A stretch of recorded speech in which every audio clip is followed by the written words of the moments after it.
ಓಂ ಶಾಂತಿ ಭಕ್ತರ ಗೆಳೆಯರ ಅಭಿಮಾನಿಗಳೇ, ಹಾಗೆ ಗುರುಮಕ್ಕಳೇ, ನಿಮ್ಮೆಲ್ಲರಿಗೂ ಒಳ್ಳೆಯದಾಗಲಿ. ವಜ್ರಕಾಯ ಶರೀರ ಅಂದರೆ ನಿಮ್ಮ ಶರೀರನ ವಜ್ರಕಾಯ ಮಾಡೋದು ನೀವು ಮಾಡ್ಕೋಬೇಕು. ನಾನು ನಿಮಗೆ ಸ್ವಲ್ಪ ಮಾಹಿತಿ ಕೊಡಿದ್ದೀನಿ ಅದ್ರ ಬಗ್ಗೆ. ಇವತ್ತು ಅದ್ರ ಬಗ್ಗೆ ಮಾಹಿತಿ ತಿಳ್ಕೊಂಡು ಯಾರ್ಯಾರೋ ಎಲ್ಲೆಲ್ಲೋ ಏನೇನೋ ಈ ವಜ್ರಕಾಯದ ಬಗ್ಗೆ, ಡಬ್ಲ್ಯೂ ಬಗ್ಗೆ, ಮೋಸ್ಟ್ಲಿ ಕರಾಟೆ ಬಗ್ಗೆ ಹೇಳ್ತಾರೆ, ಅಮೃತದ ಬಗ್ಗೆ, ದಿವ್ಯ ಶರೀರದ ಬಗ್ಗೆ. ಆದರೆ ನನಗೇನು ಗೊತ್ತಿದೆ ಅದು ನಾನು ನಿಮಗೆ ತಿಳಿಸ್ತಾ ಇದ್ದೀನಿ. ನಿಮ್ಮ ಪ್ರಯತ್ನದಿಂದ ನಿಮಗೆ ಆ ಸಿದ್ಧಿ ಲಭಿಸಲಿ. ವಜ್ರಕಾಯ ಶರೀರ ಮಾಡ್ಕೋಬೇಕಾದ್ರೆ ಮೊದಲನೇದಾಗಿ ಒಂದು ಸಣ್ಣ ಪದಾರ್ಥ ನಾನು ಹೇಳೋದು ನಿಮಗೆ ನಿಮ್ಮ ಮನೆಯಲ್ಲೇ ಸಿಗುತ್ತೆ. ಅದೇನು ನೀವು ದುಡ್ಡು ಕೊಟ್ಟು ಕಷ್ಟಪಟ್ಟು ಏನು ತರಬೇಕಾಗಿಲ್ಲ, ಎಲ್ಲಿ ಬೇಕಾದ್ರೂ ಸಿಗುತ್ತೆ. ಆ ಪದಾರ್ಥನ ಯೂಸ್ ಮಾಡ್ಕೋಬೇಕು. ಅದನ್ನು ಯೂಸ್ ಮಾಡಿಕೊಂಡು ಕನಿಷ್ಠ ಒಂದು 5 ವಾರ, ಕನಿಷ್ಠ 5 ವಾರ ಅಂದರೆ 1.25 ತಿಂಗಳು ಅಷ್ಟೆ, 1 ತಿಂಗಳು 1 ವಾರ ಪ್ರಯತ್ನ ಪಟ್ಟು ನೋಡಿ. ನಿಮಗೇನಾದರೂ ಒಳ್ಳೆಯ ಫಲ ಸಿಗ್ತದ್ರಲ್ಲ ಅಂದರೆ ಆಮೇಲೆ ಕಂಟಿನ್ಯೂ ಮಾಡಿ.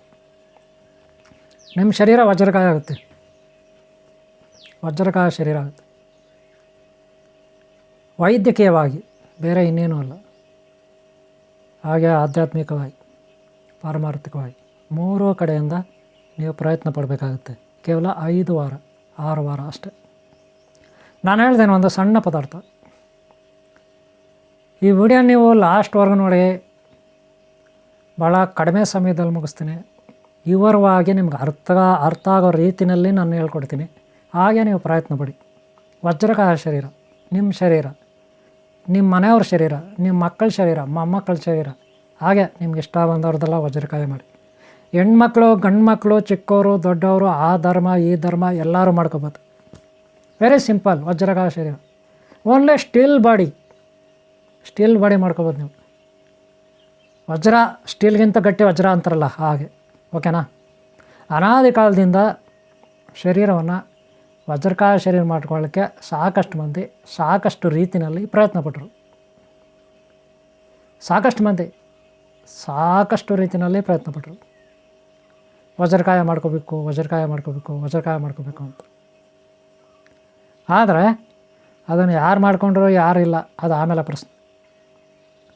ಆದರೆ ಇದನ್ನು ಯಾವ ಕಾಲದಲ್ಲಿ ಮಾಡ್ಕೋಬೇಕು, ಯಾವ ವಾರ ಮಾಡ್ಕೋಬೇಕು, ಹೇಗೆ ಮಾಡ್ಕೋಬೇಕು, ಇದು ವಿವರಣೆ ಇರುತ್ತೆ. ನಾನು ನಿಮಗೆ ವಿವರಣೆಯನ್ನು ಸ್ವಲ್ಪ ಸವಿಸ್ತರವಾಗಿ ಕೊಡ್ತೀನಿ, ನೀಟಾಗಿ ನಿಧಾನಕ್ಕೆ ಹೇಳ್ತೀನಿ. ನೀವು ನಿಧಾನಕ್ಕೆ ತಾಳ್ಮೆಯಿಂದ ಇದನ್ನು ವೀಡಿಯೋನ ಲಾಸ್ಟ್ವರೆಗೂ ನೋಡಿ, ಓಕೆನಾ? ಮೊದಲಿಗೆ ನಾವು ಈ ಒಂದು ವಜ್ರಕಾಯ ಶರೀರ ಮಾಡ್ಕೋಬೇಕಂದ್ರೆ ಚಳಿಗಾಲ ಅತಿ ಮುಖ್ಯ. ಏನು ಕಾಲ? ಚಳಿಗಾಲ ಮುಖ್ಯ. ನಿಮಗೆ ಬೇಕಾಗಿರೋ ಪದಾರ್ಥಗಳು ಕೇವಲ 2 ಪದಾರ್ಥ. Very simple. ಆಕಳ ಹಾಲು, ನಾಟಿ ಹಸು ಹಾಲು 1, ನಾಟಿ ಹಸು ಗೊತ್ತಲ್ಲ, ನಾಟಿ ಹಸುವಿನ ಹಾಲು 1 ಲೋಟ. ನಾನು ಜಾಸ್ತಿ ಕೇಳಲ್ಲ. ಬೆಳಗ್ಗೆ 1 ಲೋಟ ಅಥವಾ ಸಾಯಂಕಾಲ 1 ಲೋಟ. ನೀವು 2 ಸಾರಿ ಕುಡಿದ್ರೂ ನಡೀತದೆ, ಅಥವಾ ದಿನಕ್ಕೆ 1 ಸಾರಿ ಕುಡಿದ್ರೂ ನಡೀತದೆ. ಒಂದೇ 1 ಲೋಟ ಹಾಲು. ಅದಕ್ಕೆ ಇನ್ನೊಂದು ಮೆಡಿಸನ್ ಇದೆ, ಅದು ಹೇಳ್ತೀನಿ. ಬೆಳ್ಳುಳ್ಳಿ, ಬೇರೆ ಇನ್ನೇನೂ ಅಲ್ಲ. ಆದರೆ ಬೆಳ್ಳುಳ್ಳಿ 1 ಲೋಟ ಹಾಲು, 2 ಪಾಯ ಅಂತೀರ ನೀವು. ಬೆಳ್ಳುಳ್ಳಿನಲ್ಲಿ 2 ದಳ. ಎಷ್ಟು? ಬೆಳ್ಳುಳ್ಳಿನಲ್ಲಿ 2 ಪಾಯ ಕಿತ್ಕೊಳ್ಳಿ ಅಷ್ಟೇ, 2 ದಳ ಕಿತ್ಕೊಳ್ಳಿ. ಒಂದು ಬೆಳ್ಳುಳ್ಳಿನಲ್ಲಿ 2 ದಳ. ಅಲ್ಲಿಗೆ ಒಂದು ಬೆಳ್ಳುಳ್ಳಿ ನಿಮಗೆ 3 ದಿನ 4 ದಿನ ಆಗುತ್ತೆ, ಏನೂ ಡೌಟೇ ಅಲ್ಲ. ಒಂದು 4 ದಿನ ಯೂಸ್ ಮಾಡ್ಬೋದು ಒಂದು ಬೆಳ್ಳುಳ್ಳಿನ. 1-2 ಪೀಸ್ ತಗೊಳ್ಳಿರಲ್ಲಿ. ಆದರೆ ಅದನ್ನು ನೀವು ತಗೊಂಡು ಹಾಲು ಇರುತ್ತಲ್ಲ, ಚೆನ್ನಾಗಿ ಕುದಿಸಿ ಆರಿಸಿ ಹಾಲು, ಅದಕ್ಕೆ ಒಂಚೂರು ಬೆಲ್ಲ ಅಥವಾ ಸಕ್ಕರೆ ಹಾಕಿ, ಅಥವಾ ಅವೆರಡೂ ಬಿಟ್ಟು ಕಲ್ಲು ಸಕ್ಕರೆ ಹಾಕಿ. ಕಲ್ಲು ಸಕ್ಕರೆ ಇನ್ನೂ ಬೆಸ್ಟ್. ನೀವು ಕಲ್ಲು ಸಕ್ಕರೆ ಹಾಕಿ ಈ ಬೆಳ್ಳುಳ್ಳಿದೆಯಲ್ಲ ಅದನ್ನು ಚೆನ್ನಾಗಿ ತೇಯಬೇಕು. ಏನು ಮಾಡಬೇಕು? ಬೆಳ್ಳುಳ್ಳಿನ ಚೆನ್ನಾಗಿ ತೇಯಬೇಕು. ಆದರೆ ಆ ಬೆಳ್ಳುಳ್ಳಿನ ತೇಯೋದಕ್ಕೆ ಮುಂಚೆ ಒಂಚೂರು ಅದನ್ನು ಬಾಯ್ಲ್ ಮಾಡ್ಕೋಬೇಕು. ಬೆಳ್ಳುಳ್ಳಿನ ಒಂಚೂರು ಬಾಯ್ಲ್ ಮಾಡ್ಕೊಳ್ಳಿ. ಒಂಚೂರು ಬಾಯ್ಲ್ ಮಾಡ್ಕೊಳ್ಳಿ, ಸ್ಮೆಲ್ ಬರುತ್ತೆ, ಅದೇ ಒಂಚೂರು. ಆಮೇಲೆ ಆ ಬೆಳ್ಳುಳ್ಳಿ ಪೀಸ್ ತಗೊಂಡು ಒಂದೇನಾದರೂ ಇದ್ರ ಮೇಲೆ ತೇಯಬೇಕು. ಒಂದು ಕಲ್ಲು, ನೀಟಾಗಿರೋ ಕಲ್ಲು, ತೊಗೊಳ್ಳಿ, ಚೆನ್ನಾಗಿ ತೊಳೆಯಿರಿ. ಒಂದು ಕಲ್ಲು ಇಟ್ಕೊಬಿಡಿ, ನೀಟಾಗಿ ತೊಳೆದು ಅದ್ರ ಮೇಲೆ ಏನು ಒಂಚೂರು ಗಲೀಜು ಇರಬಾರ್ದು, ಅದ್ರ ಮೇಲೆ ತೇಯೋದಂದ್ರೆ ಏನು ಅರ್ಥ, ಹಿಂಗೆ ಉಜ್ಜುತ್ತಾ ಇದ್ದರೆ ಅದರಲ್ಲಿ ಇರೋದೆಲ್ಲ ರಸ ಬರ್ತಾ ಇರುತ್ತೆ, ಒಂದು ಇದಾಗ್ತಾ ಇರುತ್ತೆ ಅಲ್ಲಿ ಪುಡಿ. ಆಮೇಲೆ ಅದನ್ನೆಲ್ಲ ತಗೊಳ್ಳಿ, ಹಾಲಿನಲ್ಲಿ ಮಿಕ್ಸ್ ಮಾಡಿ. ಹಾಲಿನಲ್ಲಿ ಮಿಕ್ಸ್ ಮಾಡೋದು ಇನ್ನೇನು ಕುಡಿಯೋದು ಅಂದ್ಕೋಬೇಡಿ, ಅಲ್ಲಿದೆ ಟ್ವಿಸ್ಟ್ ಇದೆ. ಆದರೆ ಮಾಡ್ಕೊಂಡಿದ್ದೇನೋ ಭಾಳ ಈಸಿ ಇದು. ಏನೋ ಆಕಳು ಹಾಲು ತಗೊಂಡು ಒಂದು ಲೋಟ ಎಲ್ಲೋದ್ರೂ ಸಿಗುತ್ತೆ. ಆಕಳು ಹಾಲೇ ಇರಬೇಕು, ಹಸು ಹಾಲು, ನೆನ್ಪಿಟ್ಕೊಳ್ಳಿ, ಅದು ನಾಟಿ ಹಸು ಹಾಲು ಇರಬೇಕು. ಒಂದನೇದು. ಎರಡನೇದೇನು, ಬೆಳ್ಳುಳ್ಳಿ. ಅದೇನು ಕಷ್ಟ ಇಲ್ಲ, ಮನೆಯಲ್ಲೇ ಬೆಳ್ಳುಳ್ಳಿ ಇರುತ್ತೆ. ಏನು ಸುಮ್ಮನೆ ಹಂಗೆ ಬಾಯ್ಲ್ ಮಾಡೋದು, ಎಣ್ಣೆಗೆ ಏನು ಹಾಕ್ಬೇಡಿ. ಆ ಒಂದು 3 ಪೀಸ್ ತಗೊಬಿಟ್ಟು ಒಂದು ಬಾಣಲಿ ಅದು ಇರುತ್ತಲ್ಲ, ನೀವು ತವೆ, ಅದೇನೋ ಒಂದು ಎಣ್ಣೆ ಒಗ್ಗರಣೆ ಹಾಕೋದು, ಅದ್ರಲ್ಲಿ ಹಾಕಿ ಎಣ್ಣೆ ಹಾಕ್ಬೇಡಿ. ಸುಮ್ಮನೆ ಹಂಗೆ ಅನ್ನಿ, ಸ್ವಲ್ಪ ಬಿಸಿ ಆಗಲಿ. ಆ ಕಡೆ ಈ ಕಡೆ ಕಲರ್ ಬರುತ್ತೆ, ಒಂದು ಈ ಕಲರ್ ಬರುತ್ತೆ, ಯಾವುದು ಗೋಲ್ಡ್ ಕಲರ್ ಅಂತೀವಲ್ಲ, ಒಂದು ಗೋಲ್ಡ್ ಕಲರ್, ಕಾಫಿ ಕಲರ್ ಬರೋಂಗೆ ಮಾಡಿ. ಆಮೇಲೆ ಅದನ್ನು ತಗೊಳ್ಳಿ, ನೀಟಾಗಿ ತೇಯಿರಿ, ಗಂಧ ತೇದಂಗೆ ತೇತೀರಂತಾರಲ್ಲ ಹಾಗೆ. ಆಮೇಲೆ ಅದೆಲ್ಲ ತಗೊಂಡು ಹಾಲಲ್ಲಿ ಹಾಕಿ ಮಿಕ್ಸ್ ಮಾಡಿ. ಅಷ್ಟೇ, ಇನ್ನೇನಿಲ್ಲ. ಅದಕ್ಕೆ ಕಲ್ಚಕ್ರೆ ಹಾಕ್ಬೇಕು, ಹೇಳಿದ್ದೀನಿ. ಕಲ್ಚಕ್ರೆ ಹಾಕ್ಕೊಳ್ಳಿ, ವೈಟ್ ಆದ್ರೆ ಹಾಕ್ಕೊಳ್ಳಿ, ರೆಡ್ ಆದ್ರೆ ಹಾಕ್ಕೊಳ್ಳಿ, ಕಲ್ಚಕ್ರೆ ಕೇಸರಿದು ಹಾಕ್ಕೊಳ್ಳಿ, ನಿಮ್ಮಿಷ್ಟ. ಓಕೆನಾ? ಈಗ ಬಿಸಿ ಹಾಲು ಆರಿಸಿದ್ದೀರ, ಅದಕ್ಕೆ ಕಲ್ಚಕ್ರೆ ಹಾಕಿದ್ದೀರ, ಓಕೆನಾ? ಅದನ್ನು ನೀಟಾಗಿ ಇಟ್ಕೊಳ್ಳಿ, ಆರಿಸಿ. ನಿಮ್ಗೆ ಎಷ್ಟು ಬೇಕಷ್ಟು ಬಿಸಿನೂ ಇಟ್ಕೊಳ್ಳಿ, ಪರವಾಗಿಲ್ಲ, ಅದು ನಿಮ್ಮಿಷ್ಟ, ಒಳ್ಳೆ ಟೇಸ್ಟ್. ಈಗೇನು ಬೇಕಂತ ಹೇಳಿದ್ದೀನಿ, ಬೆಳ್ಳುಳ್ಳಿ ಅದನ್ನು ತೇದಿರೋದನ್ನ ಅದರಲ್ಲಿ ಮಿಕ್ಸ್ ಮಾಡ್ಬೇಕು ಹಾಲಲ್ಲಿ. ಈಗ ಒಂಥರ ಟೇಸ್ಟ್ ಚೇಂಜ್ ಆಗುತ್ತೆ. ಅದೇನಾದರೂ ಹಾಕ್ಕೊಳ್ಳಿ. ನಮ್ಗೆ ಬೇಕಾಗಿರೋದು ವಜ್ರಕಾಯ ಶರೀರ, ಸ್ಟೀಲ್ ಬಾಡಿ ಅಲ್ವಾ? ಅದು ಮಾಡ್ಕೋಬೇಕು. ಈಗ ಮುಂದೆ ಕೊಡೋಣವಾ? ಈಗ ಇದನ್ನು ತೊಗೊಬಿಟ್ಟು ಕುಡಿದ್ಬಿಟ್ರೆ ಆಗಾಯ್ತಾ ಅನ್ಬೇಡಿ. ಇಲ್ಲ, ಐತೆ, ಟ್ವಿಸ್ಟ್ ಐತೆ ನೋಡಿರಿ. ಅದಕ್ಕೆ ಮೊದಲು ನಾನು ಹೇಳಿದ್ದೀನಿ 5 ವಾರ 6 ವಾರ ಮಾಡಬೇಕಂತ. ಅದರಲ್ಲಿ ಪ್ರತಿ ಮಂಗಳವಾರ, ಏನು ವಾರ? ಮಂಗಳವಾರ ಆದಿಶಕ್ತಿ ಪರಾಶಕ್ತಿ ದೇವಿ ಜಗನ್ಮಾತೆ ಚಾಮುಂಡೇಶ್ವರಿ, ಅಥವಾ ಓಂ ಶಕ್ತಿ ಕಬ್ಬಾಳಮ್ಮ, ಇನ್ನೊಂದಮ್ಮ, ಮತ್ತೊಂದಮ್ಮ ಗಂಗಮ್ಮ, ಮಾರಮ್ಮ, ಇನ್ನೊಂದಮ್ಮ ಸಂಕಲಮ್ಮ, ಚೌಡೇಶ್ವರಮ್ಮ, ಕಬ್ಬಾಳಮ್ಮ, ಚಾಮುಂಡೇಶ್ವರಿ ಅಮ್ಮ, ಮಹಾಲಕ್ಷ್ಮಿ ಅಮ್ಮ, ಇನ್ನೊಂದಮ್ಮ, ಮತ್ತೊಂದಮ್ಮ, ಓಕೆನಾ? ಏನೋ ಒಂದಮ್ಮ. ಆ ದೇವಿ ಫೋಟೋ ಒಂದು ಇಟ್ಕೋಬೇಕು ನೀವು ಮನೆಯಲ್ಲಿ, ನೆನಪಿಟ್ಕೊಳ್ಳಿ. ಪ್ರತಿ ಮಂಗಳವಾರ ತಪ್ಪದೆ ಆಕೆಗೆ ದೀಪ ಹಚ್ಚಿ ಪೂಜೆ ಮಾಡಬೇಕು. ಸಂಜೆ ಒತ್ಕಡ್ಡೆ ಹಚ್ಚಿ, ಕರ್ಪೂರ ಹಚ್ಚಿ, ಹೂವು ಹಾಕಿ ಪೂಜೆ ಮಾಡಬೇಕು. ಆ ದೇವಿದು ಒಂದು ಮಂತ್ರ ಇರುತ್ತೆ. ಆ ದೇವಿ ಮಂತ್ರ ನೀವು 108 ಸಾರಿ, ಒಂದು ಸಾರಿ ಕೂತ್ಕೊಂಡ್ರೆ 108 ಸಾರಿ. ಅಮ್ಮಮ್ಮ ಅಂದರೆ 6 ನಿಮಿಷ. ಬೀಜಾಕ್ಷರ ಮಂತ್ರ ಒಂದು ತೊಗೋಬೇಕು, ಗುರುಗಳ ಹತ್ರ ತೊಗೋಬೇಕು. ಅಥವಾ ನೀವೇ ಯಾವುದೋ ಒಂದು ಮಂತ್ರ ನಿಮ್ಮದೇ ಇಷ್ಟವಾದ ತಿಳ್ಕೊಳ್ಳಿ, ತೊಂದರೆ ಇಲ್ಲ. ಆದರೆ ಗುರುಗಳ ಹತ್ರ ತೊಗೊಂಡ್ರೆ ಒಳ್ಳೆಯದು. ಗುರುಗಳ ಹತ್ರ ತೊಗೋವಾಗ ದಕ್ಷಿಣೆ ಹಾಕಿ ತೊಗೋಬೇಕು, ಗೊತ್ತಾಯ್ತಲ್ಲ? ಗುರುಗಳೆಲ್ಲಪ್ಪ ಹುಡ್ಕೋದು ಅಂತೀರಾ? ಏನು ವೇರೆ ಮಾಡಬೇಡಿ. ನಿಮ್ಗೆ ಇಷ್ಟವಾದ ಗುರುಗಳಿರ್ತಾರೆ, ಯಾರೋ ಒಬ್ಬರು, ಅವ್ರಿಗೆ ಕಾಲ್ ಮಾಡಿ, ನನಗೊಂದು ಬೀಜಾಕ್ಷರ ಮಂತ್ರ ಕೊಡಿ ಗುರುಗಳೇ ಅಂತ ಕೇಳಿ. ಅವ್ರಿಗೊಂದು ಫೋನ್ಪೇನೋ, ಗೂಗಲ್ ಪೇನೋ, ಪೇಟಿಎಮ್ಮೋ, ಗಿಟಿಎಮ್ಮೋ ಅದರಲ್ಲೇ ಒಂದಷ್ಟು ದಕ್ಷಿಣೆ ಹಾಕಿ ಅವ್ರ ಹತ್ರ ಬೀಜಾಕ್ಷರ ಮಂತ್ರ ತಗೊಂಡು ಅದನ್ನು ಕಂಟಿನ್ಯೂ ಮಾಡಿ. ಒಂದು ಸಾರಿ ಕೂತ್ಕೊಂಡ್ರೆ 108 ಸಾರಿ. ಹಾಗೆ ಕದಲದೆ ಬಹಳ ಗರಡ್ಗಂಬದ ಥರ ಸ್ಟ್ರೈಟಾಗಿ ಕೂತ್ಕೊಂಡು ಆ ಜಪನ ಮಾಡಬೇಕು 108 ಸಾರಿ. ಈ ರೀತಿ ನೀವು 6 ವಾರ ಮಾಡಬೇಕು. ಮೊದಲು ಜಪ ಮಾಡಿ ಹಾಲೆಲ್ಲ ರೆಡಿ ಮಾಡಿ ಇಟ್ಕೋಬೇಕು. ನೋಡಿರಿ, ಹಾಲು ಕಲ್ಚಕ್ರೆ ಹಾಕಿ ಎಲ್ಲ ಕುದಿಸಿ ಆರಿಸಿ ಅಲ್ಲಿ ಇಟ್ಕೋಬೇಕು ನಿಮ್ಮ ಮುಂದ್ಗಡೆ. ಈ ಬೆಳ್ಳುಳ್ಳಿ ತೇದು ಅದು ಇಟ್ಕೋಬೇಕು. ಆಮೇಲೆ ಮಂತ್ರಪಠನೆ ಮಾಡಬೇಕು 108 ಸಾರಿ. ಆಮೇಲೆ ಹಾಲು ಕುಡಿಬೇಕು. ಈ ಕ್ಲಾರಿಟಿ ಬಂತಾ? ನೀವು ಸಂಜೆ ಆದರೂ ಮಾಡಿ, ಬೆಳಗ್ಗೆ ಆದರೂ ಮಾಡಿ, ನಿಮ್ಮಿಷ್ಟ. ಆದರೆ ಬರೀ ಹೊಟ್ಟೆಲ್ಲಿ ಕುಡಿಬೇಕು ಫಸ್ಟ್, ನೆನ್ಪಿಟ್ಕೊಳ್ಳಿ. ಊಟ ಆದಮೇಲೆಲ್ಲ, ಊಟಕ್ಕೆ ಮುಂಚೆ ಪೂಜೆ ಮಾಡಿ ಆಮೇಲೆ ನೀವು ತಿಂಡಿ ಗಿಂಡಿ ಮಾಡ್ಕೊಳ್ಳಿ. ಅದಕ್ಕೂ ಮುಂಚೆ ನೀರು ಕೂಡ ಕುಡಿಬಾರ್ದು ನೀವು. ಸಂಜೆ ಮಾಡ್ಕೋಬೇಕಂದ್ರೆ ಇದು ಮಧ್ಯಾಹ್ನ ಮೇಲೆ ಊಟ ಮಾಡಬಾರ್ದು. ಮಧ್ಯಾಹ್ನ ನೀವು ಊಟ ಮಾಡಿಬಿಡಿ. 3 ಗಂಟೆಗೆ ಊಟ ಮಾಡಿದ್ದೀರಾ, ಮತ್ತು ಸಂಜೆ ಗೋಬಿ ತಿನ್ನೋದು, ಅದು ತಿನ್ನೋದು, ಮಸಾಲೆ ದೋಸೆ ತಿನ್ನೋದು, ಆಮೇಲೆ ಪೂಜೆ ಮಾಡೋದು ಹಂಗೆಲ್ಲ ಮಾಡೋಂಗಿಲ್ಲ. 5:30ಗೆ ನೀವು 5:30 ಮೇಲೆ ಏನೂ ತಿನ್ನಬಾರ್ದು. 5:30 ಮೇಲೆ 7:30 ಒಳಗೆ ಏನೂ ತಿನ್ನಬಾರ್ದು. 5:30 ಮೇಲೆ ಸಂಜೆ 7:30 ಒಳಗೆ ಏನೂ ತಿನ್ನಬಾರ್ದು. 5:30ಗೆ ಸೂರ್ಯ ನಮಸ್ಕಾರ ಮಾಡ್ಕೋಬೇಕು, ಪ್ರಕೃತಿಗೆ ಪ್ರೇಯರ್ ಮಾಡ್ಕೋಬೇಕು. ಆಮೇಲೆ 2 ಊದ್ಕಡ್ಡಿ ಹಚ್ಚಬೇಕು, ಕರ್ಪೂರ ಹಚ್ಚಬೇಕು, ಗಂಟೆ ಅಲ್ಲಾಡಿಸ್ಬೇಕು, ದೇವಿಗೆ ಆರಾಧನೆ ಮಾಡಬೇಕು, ಒಂದು 10 ನಿಮಿಷ ಧ್ಯಾನಕ್ಕೆ ಕೂತ್ಕೋಬೇಕು, ಏನು ಜಪ ಮಾಡಿ ಬೀಜಾಕ್ಷರ ಮಂತ್ರ ತಗೊಂಡು ದೇವಿದು ಹಾಗೆ ಮಾಡಿ. ಆಮೇಲೆ ಹಾಲು ರೆಡಿ ಮಾಡಿರ್ತೀರ, ಹಾಲನ್ನ ಕುಡ್ಕೊಳ್ಳಿ. ಎಷ್ಟೋ ಒಂದು 1/4 ಲೀಟ್ರ್ ಕುಡೀರಿ, ಎಷ್ಟೋ 1/4 ಲೀಟ್ರು, ಗಟ್ಟಿಯಾಗಿ ಸ್ವಲ್ಪ ಇರಲಿ, ನೀರಿಗಿರಿ ತುಂಬ ಬೇಡ. ಇದು ಡೈಲಿ 1 ಲೋಟ ಹಾಲು, ಮಂತ್ರ ಬಟನೆ, ಬೆಳ್ಳುಳ್ಳಿ, ಇಷ್ಟು ಆಕಳ ಹಾಲು, ಕಲ್ಚಕ್ರೆ, ಓಕೆನಾ? ಇಷ್ಟು ನೀವು ಮಾಡಬೇಕು 6 ವಾರ, 5 ವಾರ ಮೇಲೆ 6 ವಾರ. ನೋಡಿರಿ ನಿಮ್ಮ ಶರೀರ ವಜ್ರಕಾಯ ಆಗುತ್ತೆ. ಏನಾಗುತ್ತೆ? ವಜ್ರಕಾಯ ಆಗ್ಬೋದು, ಆಗೋದಿಲ್ವಾ? ಆಗ್ಬೋದು, ಪ್ರಯತ್ನ ಪಡಿ. ಇದೊಂದು ಟಿಪ್ಸ್ ನಿಮಗೆ.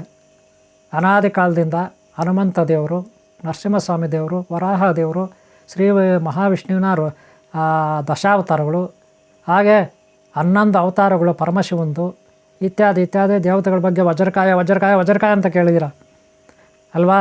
ಇದನ್ನೆಲ್ಲ ಮಾಡಿ, ಇದು ಮಾಡಿದ್ರೆ ನಿಮಗೆ ಆದಿಶಕ್ತಿ, ಪರಾಶಕ್ತಿ, ಜಗನ್ಮಾತೆ, ಒಳ್ಳೆಯ ಶಕ್ತಿ, ಎಲ್ಲ ದೇವತೆಗಳ ಸ್ವರೂಪಿಣಿ, ಎಲ್ಲ ಶಕ್ತಿಗಳ ಸ್ವರೂಪಿಣಿ, ಎಲ್ಲ ದೇವತೆಗಳ ಕೈಗಳಲ್ಲಿರೋ ಆಯುಧ ಮಹಾಶಕ್ತಿ ಆದಿಶಕ್ತಿನಲ್ಲಿರುತ್ತೆ.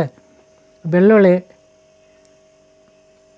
ನಿಮಗೆ ಹಾಲು, ಆ ಮಂತ್ರ, ಇದು ಎಲ್ಲ ಒಟ್ಟಿಗೆ ಸೇರಿದ್ರೆ ಅದೊಂದು ಕಾಂಬಿನೇಷನ್ ಇರುತ್ತೆ. ಯಾವಾಗೂ ಅರ್ಥ ಮಾಡ್ಕೊಳ್ಳಿ, ಇದನ್ನು ಯಂತ್ರ, ತಂತ್ರ, ಮಂತ್ರ ಅಂತೀವಿ.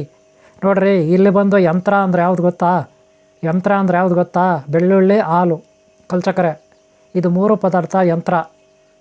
ತಂತ್ರ ಅಂದರೆ ಯಾವ್ದು ಗೊತ್ತಾ? ಈ 3ನ್ನು ಸೇರಿಸಿದ್ದೀವಿ ನಾವು, ಕಾಂಬಿನೇಷನ್. ಜೀವನದ ನೋಡಿರಿ, ನಾವು ಯಾವಾಗಲೂ ವಿಜ್ಞಾನಿಗಳು ಯಾವುದೋ ಒಂದು ಪದಾರ್ಥಗಳನ್ನು ಸೇರಿಸಿದಾಗ ಅದು ಇನ್ನೇನೋ ಆಗಿಬಿಡುತ್ತೆ. ಒಳ್ಳೆಯದು ಆಗ್ಬೋದು, ಕೆಟ್ಟದ್ದು ಆಗ್ಬೋದು. ಆದರೆ ನಮಗೆ ಬೇಕಾರೋದು ಒಳ್ಳೆಯದು. ಅದಕ್ಕೆ ವಿಜ್ಞಾನಿಗಳು ಯಾವುದೋ ಒಂದು ಕೆಮಿಕಲ್ಗಳನ್ನು ಸೇರಿಸಿ ಏನೋ ಒಂದು ಒಳ್ಳೇದು ಮಾಡ್ತಾರೆ. ಇಲ್ಲ ತಲೆನೋವು ಬಂದಿದ್ದರೆ ಅದಕ್ಕೊಂದು ಮಾತ್ರೆ ತಯಾರು ಮಾಡ್ತಾರೆ, ಜ್ವರ ಬಂದಿದ್ದರೆ ಅದಕ್ಕೊಂದು ಜ್ವರ ಹೋಗಂಗೆ ಔಷಧಿ ತಯಾರು ಮಾಡ್ತಾರೆ, ಇನ್ನೇನೋ ರೋಗ ಬಂದಿದ್ದರೆ ಅದು ವಾಸಿ ತಯಾರು ಮಾಡ್ತಾರೆ. ಅದೆಲ್ಲ ಹೆಂಗೆ ಮಾಡ್ತಾರೆ? ಕಾಂಬಿನೇಷನ್ಗಳು ಅವು ಇವು ಸೇರಿಸಿ ಮಾಡೋದು. ಅವು ಇವು ಇವಾಗ ಫಾರ್ ಎಕ್ಸಾಂಪಲ್ಲು ಟೀ ಪುಡಿ, ಸಕ್ಕರೆ, ಹಾಲು ಸೇರಿಸಿದ್ರೆ ಏನಪ್ಪ ಆಗುತ್ತೆ? ಟೀ ಆಗುತ್ತೆ. ಅದೇ ಬರೀ ಹಾಲು ಸಕ್ಕರೆ ಆಗಿರೋ ಟೀ ಆಗೋದಿಲ್ಲ. ಹಾಗೆ ಕಾಂಬಿನೇಷನ್ಗಳು. ಇನ್ನೂ ಆ ಟೀಗೆ ಶುಂಠಿ ಹಾಕ್ತಾರೆ, ಏಲಕ್ಕಿ ಹಾಕ್ತಾರೆ, ಇನ್ನೂ ಏನೇನೋ ಮಾಡ್ತಾರೆ. ಇನ್ನೂ ಕೆಲವು ಸಾರಿ ಹಾಲೇ ಯೂಸ್ ಮಾಡಲ್ಲ, ನಿಂಬೆಹಣ್ಣು ಯೂಸ್ ಮಾಡಿ ಟೀ ಮಾಡ್ತಾರೆ. ಇನ್ನೂ ಕೆಲವು ಸಾರಿ ಏನೇನೋ ಮಸಾಲ ಟೀಗಳು ಮಾಡ್ತಾರೆ. ಅಂದರೆ ಕಾಂಬಿನೇಷನಲ್ಲಿ ಮಾಡಿದ ಪದಾರ್ಥಗಳು. ಫಾರ್ ಎಕ್ಸಾಂಪಲ್ ಅಕ್ಕಿಗೆ ಏನಾಗುತ್ತೆ? ಅಕ್ಕಿಗೆ ಇವಾಗ ಈ ಲವಂಗ, ಚಕ್ಕೆ ಪದಾರ್ಥಗಳು, ಮಸಾಲೆ ಪದಾರ್ಥಗಳಾಗಿ ಪಲಾವ್ ಮಾಡ್ತಾರೆ, ನೀವು ನೋಡಿರ್ಬೋದು. ಅದೇ ರೀತಿ ಚಿತ್ರಾನ್ನ ಮಾಡ್ತಾರೆ. ಇವೆಲ್ಲ ಹೆಂಗೆ ಮಾಡ್ತಾರೆ? ಅಕ್ಕಿನೇ ಮಾಮೂಲಿ, ಕಡಲೆಬೀಜನೇ ಮಾಮೂಲಿ, ಉಪ್ಪು ಖಾರ ಅಷ್ಟೇ. ಆದರೆ ಚೇಂಜಸ್ಸು ನೋಡಿರಿ, ಉಪ್ಪಿಟ್ಟೆ ಬೇರೆ ಇರುತ್ತೆ, ಚಿತ್ರಾನ್ನ ಬೇರೆ ಇರುತ್ತೆ, ಪುಳಿಯೋಗರೆ ಬೇರೆ ಇರುತ್ತೆ, ಹುಳಿಯನ್ನ ಬೇರೆ ಇರುತ್ತೆ, ಆಮೇಲೆ ಪಲಾವ ಬೇರೆ ಇರುತ್ತೆ, ಆಮೇಲೆ ಇದು ಫ್ರೈಡ್ ರೈಸೇ ಬೇರೆ ಇರುತ್ತೆ. ಯಾಕೆ? ಒಂದು ಅಕ್ಕಿನ ಯೂಸ್ ಮಾಡಿ ಹಿಂಗೆಲ್ಲ ಮಾಡ್ತಾರೆ. ಮೆಣಸಿನಕಾಯಿ, ಖಾರ ಪುಡಿ ಯೂಸ್ ಮಾಡಿ ಇವೆಲ್ಲ ಹಿಂಗೆ ಮಾಡ್ತಾರೆ. ಅಂದರೆ ನಾವು ಬೇರೆ ಬೇರೆ ಪದಾರ್ಥಗಳಾಗಿದಾಗ ಬೇರೆ ಬೇರೆ ವೆರೈಟಿ ಫುಡ್ಗಳಾಗುತ್ತೆ. ಅದೇ ರೀತಿ ಯಂತ್ರ, ತಂತ್ರ, ಮಂತ್ರ ಅಂದರೆ ಇದೆ, ಇನ್ನೇನು ಅಲ್ಲ, ವೆರಿ ಸಿಂಪಲ್. ಆದರೆ ಇಲ್ಲೇನಪ್ಪ ಒಂದು ಎಕ್ಸ್ಟ್ರಾ ಅಂದರೆ, ಇಲ್ಲಿ ನೋಡ್ರಿ, ಯಂತ್ರ ಅಂದರೆ ವಸ್ತುಗಳು. ಇವತ್ತಿಂದ ತಿಳ್ಕೊಂಬಿಡಿ, ಇನ್ನೇನು ಅಲ್ಲ. ಯಂತ್ರ ಅಂದರೆ ವಸ್ತುಗಳು. ತಂತ್ರ ಅಂದರೆ ನಾವು ಮಾಡೋ ಟ್ರಿಕ್ಸು, ನಾವು ಮಾಡೋ ಟೆಕ್ನಾಲಜಿ, ನಾವು ಮಾಡೋ ಇಲ್ಲಿ ಬೇರೆ ಬೇರೆವನ್ನು ಸಂಯೋಗ ಮಾಡ್ತಕ್ಕಂಥದ್ದು, ಇದನ್ನು ತಂತ್ರಗಾರಿಕೆ ಅಂತೀವಿ. ಅದೇ ಮಂತ್ರ ಅಂದರೆ ದೇವತೆಗಳ ಒಂದು ಆಶೀರ್ವಾದ, ಗುರುಗಳ ಒಂದು ಆಶೀರ್ವಾದ, ಪ್ರಕೃತಿ ಸಹಾಯ. ಆ ನೋಡ್ರಿ, ಮಂತ್ರಗಳ ಅಧೀನ ದೇವತೆಗಳು ಅಲ್ವಾ? ಮಂತ್ರಗಳು ಯಾರ ಅಧೀನ? ಮನುಷ್ಯರ ಅಧೀನ ಮಂತ್ರಗಳು. ಮನುಷ್ಯರು ಮಂತ್ರಗಳನ್ನು ಹೇಳ್ತಾರೆ. ಮಂತ್ರಗಳ ಅಧೀನ ಯಾರು? ದೇವತೆಗಳು. ಅಷ್ಟೇ ಅವ್ರು ಕೆಲಸ ಮಾಡ್ತಾರೆ. ನಾವು ಮಂತ್ರ ಪಠನೆ ಮಾಡ್ತೀವಿ, ಮಂತ್ರಗಳ ಅಧೀನ ದೇವತೆಗಳಿರ್ತಾರೆ, ಅವ್ರು ವರ್ಕ್ ಮಾಡ್ತಾರೆ. Very simple. ಆದರೆ ಇಲ್ಲಿ ವಸ್ತುಗಳು, ಭೌತಿಕ ವಸ್ತುಗಳು, ಸ್ಥೂಲ ವಸ್ತುಗಳು, ಫಾರ್ ಎಕ್ಸಾಂಪಲ್ ಬೆಳ್ಳುಳ್ಳಿ, ಹಾಲು, ಕಲ್ಚಕ್ರ ಏನು ಮಾಡ್ತವೆ? ವೈದ್ಯಕವಾಗಿ ಎಲ್ಲ ಧರ್ಮದವರು, ಎಲ್ಲ ಜಾತಿಯವರು ಎಲ್ಲರೂ ಯೂಸ್ ಮಾಡೋಂಥ ಕಾಮನ್ ಪದಾರ್ಥ, ಜನರಲ್ ಮೆಡಿಸನ್, ಇನ್ನೇನೂ ಅಲ್ಲ. ನೋಡ್ರಿ, ಇವೆರಡೂ ಸೇರಿದಾಗ ಈ ಕಡೆ ಮಂತ್ರಗಳಿಂದ ಗುರುಗಳು, ದೇವತೆಗಳ ಆಶೀರ್ವಾದ, ಪ್ರಕೃತಿ ಆಶೀರ್ವಾದ, ಈ ಕಡೆ ವೈದ್ಯಕವಾಗಿ ನಮಗೆ ಒಂದು ಆತ್ಮವಿಶ್ವಾಸ, ಇವು ಸೇರಿದಾಗ ಒಳ್ಳೆ ಬಲ, ಅಲ್ಲೊಂದು ಕಾಂಬಿನೇಷನ್ ತಯಾರಾಗ್ತದೆ, ಒಂದು ದಿವ್ಯಶಕ್ತಿ ತಯಾರಾಗ್ತದೆ. ಯಾವುದರಲ್ಲಿ? ಹಾಲು, ಕಲ್ಚಕ್ರೆ, ಬೆಳ್ಳುಳ್ಳಿನಲ್ಲಿ ಅಲ್ಲೊಂದು ದಿವ್ಯಶಕ್ತಿ ರೆಡಿ ಆಗ್ತದೆ. ಅದನ್ನು ನಾವು ಕುಡಿದಾಗ ಭಕ್ತಿ ಬೇಕು, ನ್ಯಾಯ, ನೀತಿ, ಸತ್ಯಾಧರ್ಮ ನಮ್ಮಲ್ಲಿರಬೇಕು, ಒಳ್ಳೆತನ ಇರಬೇಕು, ದೈವಭಕ್ತಿ, ಗುರುಭಕ್ತಿ ಇಷ್ಟಿದ್ರೆ ಖಂಡಿತ ನೀವು ವಜ್ರ ಶರೀರ. ಯಾವ ರೀತಿ? ಆದಿಶಕ್ತಿ, ಪರಾಶಕ್ತಿ, ಚಾಮುಂಡಿ, ಪಂಚಮುಖಿ ಹನುಮಾನ್, ರುದ್ರಾವತಾರಿ, ರುದ್ರ, ಮಹಾರುದ್ರ, ರುದ್ರಿ, ಮಹಾರುದ್ರಿ, ಕಾಳಿ, ಮಹಾಕಾಳಿ, ರುದ್ರತಾಂಡವ ಮಹಾನ್ ಅಷ್ಟಮಹಾಸಿದ್ಧಿಗಳ ಸ್ವರೂಪ. ಜೈ ಶ್ರೀ ಹನುಮಾನ್. ವಜ್ರಾದೇಹಿ ಶರೀರ ಆಗ್ತದೆ. ಹೆಣ್ಣಾಗಲಿ ಗಂಡಾಗಲಿ, ಚಿಕ್ಕವರಾಗಲಿ ದೊಡ್ಡವರಾಗಲಿ, ಯಾವ ಜಾತಿ ಧರ್ಮ ಆಗಲಿ.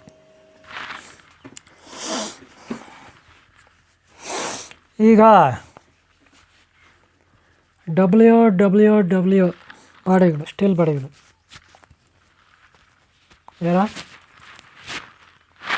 ಯಾರ್ಯಾರೋ ನೋಡಿಸ್ತಾರೆ ತಾಕತ್ತು. ಅವನು ಯಾರೋ ನಮ್ಮ ಬಂಡಾಸುರನ ಒಬ್ಬನೇ ಅಂತ ಹೇಳ್ಕೊಂಡು ಅವನು ಇವಾಗ ಹೇಳೋನು ಅವ್ರ ಹತ್ರ ಏನಿಲ್ಲ ಅಂತ. ನಾನೇನು ಎಲ್ಲ ಬಿಚ್ಚಿ ತೋರಿಸ್ಲಾ? ಅಲ್ಲ, ನನ್ನ ಹತ್ರ ಇರೋದೆಲ್ಲ ಬಿಚ್ಚಿ ತೋರಿಸ್ಲಾ? ಒಬ್ಬ ವಿದ್ಯಾರ್ಥಿ ಇಲ್ಲಿ ಗುರುಕುಲ ಬಿಟ್ಟು ಹೋದ್ಮೇಲೆ ಸುಮ್ಮನೆ ಇರಬೇಕು. ಅವ್ರಿಗೆ ಇಲ್ಲಿ ಕಲಿಯೋ ಯೋಗ್ಯತೆ ಇರೋಲ್ಲ, ಬಿಟ್ಟು ಹೋಗ್ತಾರೆ. ಬಿಟ್ಟು ಹೋದ್ಮೇಲೆ ಸುಮ್ಮನೆ ಇರೋಲ್ಲ, ಕಲಿಯೋ ಯೋಗ್ಯತೆಯೂ ಇರೋಲ್ಲ. ಬೇರೆಯವ್ರು ಕಲಿತಾರಲ್ಲ ಅವ್ರನ್ನ ಕಲಿಸೋಕ್ಕೂ ಬಿಡೋಲ್ಲ, ಆ ಥರ ಇರ್ತಾರೆ. ಅವ್ರದ್ದೆಲ್ಲ ನಮ್ಗೆ ಬೇಡ. ನಾವು ಮಾಡಿದ್ದು ನಾವು ಕಲ್ತಿದ್ದು ನಾವು ಉದ್ಧಾರ ಆಗಿದ್ದು ನಾವು. ಈಗ ಯಾರ್ಯಾರೋ ಏನೇನೋ ಮಾಡ್ತಾರೆ. ನಾನು ಸ್ವಲ್ಪ ಸಿಂಪಲಾಗಿ ತೋರಿಸ್ತೀನಿ. ಸಿಂಪಲ್ಲಾಗಿ ಬಾಡಿ ಬಿಲ್ಡರ್ ತೋರಿಸೋದು. ನೋಡ್ರಿ ನನ್ನ ಕೈ ಹೆಂಗಿದೆ, ಎಷ್ಟು ಸಣ್ಣ ಇದೆ ನೋಡಿರೋದಲ್ಲ. ನೋಡ್ರಿ, ಚಿಕ್ಕ ಮಕ್ಕಳ ಕೈ ಥರ ಇರುತ್ತೆ ನನ್ನ ಕೈಯೆಲ್ಲ. ಏನಾದರೂ ವ್ಯಾಪಾರ ಬಿಚ್ಚಿಬಿಟ್ರೆ ತುಂಬ ಸಣ್ಣ ಇರುತ್ತೆ. ಎಲ್ಲ ಬಿಚ್ಚೋದು ಬೇಡ, ನಾನೆಲ್ಲ ತೋರಿಸೋದು ಬೇಡ, ಸಿಂಪಲಾಗಿ. ಈ ಕೈ ಎಷ್ಟಿರುತ್ತೆ ನಿಮ್ಗೆ ಗೊತ್ತಿರ್ಬೋದು. ನೋಡಿ, ಕೈ ನೋಡಿ ಇಷ್ಟೇ ಇರುತ್ತೆ, ಚಿಕ್ಕ ಮಕ್ಕಳ ಕೈ ಥರ ಇರುತ್ತೆ. ಓಕೆನಾ? ಕರೆಕ್ಟಾ? ಆದರೆ ಅವರೆಲ್ಲ ವಜ್ರದೇಹಿ ಅಂತಾರೆ. ಈಗ ನಾವು ಸ್ವಲ್ಪ ಇಲ್ಲಿ ನೋಡೋಣ ವಜ್ರದೇಹ ಹೆಂಗೆ ಅಂತ. ಓಕೆನಾ? ಕೂತ್ಕೋತೀರಿ ಒಂದು ನಿಮಿಷ. ನೋಡಿಯಪ್ಪ, ನಾನು ನಿಮಗೆ ಹತ್ರದಿಂದನೇ ತೋರಿಸ್ತೀನಿ. ಇದು ಹೀಗೆ ಸರ್ವಸಮಾನವಾಗಿರಬೇಕು ಕೈ ಅಲ್ವಾ? ಇದೆ ಅಲ್ವಾ? ಎಷ್ಟು ಸಣ್ಣ ಇದೆ ನೋಡಿ, ಇದೆ ಅಲ್ವಾ? ಸಣ್ಣ ಇದೆಯಲ್ಲ, ನೋಡಿದ್ರ ಚಿಕ್ಕ ಮಕ್ಕಳ ಕೈ ಥರ ಇರುತ್ತೆ ಅಲ್ವಾ? ಇದು ಅಷ್ಟೇ, ಅದು ಅಷ್ಟೇ. ಓಕೆನಾ? ಈಗ ನೋಡಿ, ಇದು ಇಲ್ಲಿ ಎಷ್ಟು ಚೆನ್ನಾಗಿ ಇದು ಬಂದರೆ ಅಷ್ಟು ತಾಕತ್ತಿದೆ ಅಂತ ನೀವು ಸಿನಿಮಾಗಳಲ್ಲಿ ನೋಡಿರ್ಬೋದು. ತಾಕತ್ತಿಲ್ಲೇ ತೋರಿಸೋದೆಲ್ಲರೂ, ಇನ್ನೆಲ್ಲ ತೋರಿಸಲ್ಲ. ಈಗ ಕೈನ ಹೀಗೆ ಹಿಡ್ಕೋಬೇಕು. ಈಗ ಹಿಡ್ಕೊಂಡಿದ್ದೀನಲ್ಲ, ನೋಡಿದ್ರಲ್ಲ, ಇದು ಕರಾಟೆನಲ್ಲಾದರೆ ಹೀಗೆ ಬರುತ್ತೆ. ಓಕೆನಾ? ತಾಕತ್ತಿದ್ರೆ ಇದನ್ನು ಹೀಗೆ ಮಾಡಿಸ್ಕೊಳ್ತೀವಿ, ಮುಷ್ಟಿ ಈ ಥರ ಬರುತ್ತೆ. ಓಕೆನಾ? ಆಮೇಲೆ ಹೀಗೆ ಹಿಡ್ಕೊಂಡ್ರೆ ಇದನ್ನು ಹೀಗೆ ನೋಡಬೇಕು. ಇಲ್ಲಿ ನೋಡಿದಾಗ ಇಲ್ಲ ಅಲ್ಲ ಬರಬೇಕು ಅಂತಾರೆ. ಓಕೆನಾ? ಈಗ ನೋಡಿ, ಹೀಗೆ ಕೈ ತಗೊಳ್ಳಿ. ಇದು ನಿಮಗೆ ಕಾಣುತ್ತಾ? ಸರ್ಫೇಸ್ ಇದೆಯಾ? ಈಗ ನೋಡ್ಕೊಳ್ಳಿ ಏನಾಗುತ್ತೆ ಅಂತ. ಈಗ ಸ್ಟಾರ್ಟ್ ಮಾಡೋಣ. 10 9 8 7 6 5 4 3 2 1 ಡನ್. ಈಗ ನೋಡಿ ಏನಿದೆ ಇಲ್ಲಿ, ನಿಮ್ಗೇನು ಕಾಣಿಸ್ತಾ ಇದೆ? ಏನು ಕಾಣಿಸ್ತಾ ಇದೆ ಅಂತ ಒಂದು ಸರಿ ನೋಡ್ಕೊಬಿಡಿ, ನಿಮಗೆ ಕ್ಲಾರಿಟಿ ಬರುತ್ತೆ. ಹೇಗೆ ಕಾಣಿಸ್ತಾ ಇದೆ ನೋಡಿದ್ರಾ? ಇದು ಈ ಥರ ಇದ್ರೆ ಮಾತ್ರ ಈ ಥರ ಇರಬೇಕು. ಉಂಡೆ ಇರಬೇಕು. ಈ ಥರ ಉಂಡೆ ಯಾರ್ದಿರುತ್ತೆ? ಓಕೆ, ಇದು ತಾಕತ್ ಎಲ್ಲರೂ ತೋರಿಸೋದು. ಓಕೆನಾ? ನೋಡಿದ್ರಲ್ಲ, ಸರಿಯಾಗಿ ನೋಡ್ಕೊಬಿಡಿ. ಆಮೇಲೆ ನಾನು ನೋಡಿದಾಗ ಸರಿಯಾಗಿ ಅಂದ್ಬಿಡಿ. ಈ ಥರ ನೀವು ಮಾಡಬೇಕು. ಬಾಲ್ ಇದು. ಆಮೇಲೆ ನೋಡ್ರಿ, ಸೈಲೆಂಟ್. ಇದು ಸೈಲೆಂಟ್. ಈಗ ನಾರ್ಮಲ್ ಕ್ಲಾರಿಟಿ ಬಂತಾ? ಇದು ಗೊತ್ತಾಯ್ತಲ್ಲ? ಇಷ್ಟು ಮಟ್ಟಿಗೆ ನಾನು ವಿವರಣೆ ಈ ಚಾಪ್ಟ್ರಲ್ಲಿ ಕೊಡ್ತಾಯಿದ್ದೀನಿ. ಈ ವಿಡಿಯೋ ನಿಮ್ಗೆ ಇಷ್ಟ ಆಗಿದ್ರೆ ಒಂದು ಲೈಕ್ ಮಾಡಿ, ಹಿಂದಿನ ವಿಡಿಯೋಗಳು ನೋಡಿ, ಮುಂದಿನ ವಿಡಿಯೋಗಳು ನೋಡಿ, ಯಂತ್ರ ತಂತ್ರ ಮಂತ್ರಗಳ ಬಗ್ಗೆ ತಿಳ್ಕೊಳ್ಳಿ, ದೈವಭಕ್ತಿ ಗುರುಭಕ್ತಿ ಇಟ್ಕೊಳ್ಳಿ. ಆಸೆಯ ದುಃಖದ ಮೂಲ, ಹಿಂಸೆ ಮಹಾಪಾಪ, ಅಹಿಂಸೆ ಮೋಕ್ಷಕ್ಕೆ ಮಾರ್ಗ, ಭಕ್ತಿ ಮತ್ತು ಧ್ಯಾನವೇ ನಿತ್ಯ ಸತ್ಯ. ಇದನ್ನು ಅರ್ಥ ಮಾಡ್ಕೊಳ್ಳಿ. ನೀವೆಲ್ಲರೂ ಒಳ್ಳೆಯದಾಗಲಿ. ನೆಕ್ಸ್ಟ್ ಇನ್ನೊಂದು ವೀಡಿಯೋನಲ್ಲಿ ಬೇರೆ ಥರ ಇಟ್ಕೊಂಡು ಬರ್ತೀನಿ. ಇದೇ ಥರ ಅದೇ ಬೆಳ್ಳುಳ್ಳಿ ಅದೇ ಹಾಲು, ಆದರೆ ಮಂತ್ರ ಬೇರೆ ಇನ್ನೊಂದು ಹಿಡ್ಕೊಂಡು ಬರ್ತೀನಿ. ಓಕೆನಾ? ಇದು ವಿಡಿಯೋ ಇಷ್ಟ ಆಗಿರೋ ನಿಮಗೆ ಒಂದು ಲೈಕ್ ಮಾಡಿ. ನಿಮ್ಮ ಪ್ರೋತ್ಸಾಹ ಸಹಕಾರ ಇದ್ದರೆ ಇನ್ನೊಂದು ವೀಡಿಯೋ ಮಾಡಲಿಕ್ಕೆ ನನಗೆ ಉತ್ಸಾಹ ಬರುತ್ತೆ. ನಿಮಗೋಸ್ಕರ ನೀವು ವೀಡಿಯೋ ನೋಡ್ತೀರಾ, ಎಷ್ಟೊತ್ತು ನೋಡಿರ್ತೀರ, ಲೈಕ್ ಮಾಡೋದು ಮರ್ತೋಗ್ತೀರಾ, ಸಬ್ಸ್ಕ್ರೈಬ್ ಆಗೋದು ಮರ್ತೋಗ್ಬಿಡ್ತೀರ. ನೀವು ಸಬ್ಸ್ಕ್ರೈಬ್ ಹಾಕಿದರೆ ಓಕೆ, ಲೈಕ್ ಮಾಡೋದು ಮರ್ತಿಲ್ಲ ಅಂದರೆ ಓಕೆ, ಗುಡ್. ಓಕೆನಾ? ನಿಮ್ಗೆ ಒಳ್ಳೇದಾಗಲಿ. ನೀವು ಯಾರು ಇಷ್ಟಪಡೋದು ಒಳ್ಳೆಯವರು ಎಲ್ಲರೂ ಒಳ್ಳೆಯದಾಗಲಿ. ಓಂ ಶಾಂತಿ, ಓಂ ಶಾಂತಿ, ಓಂ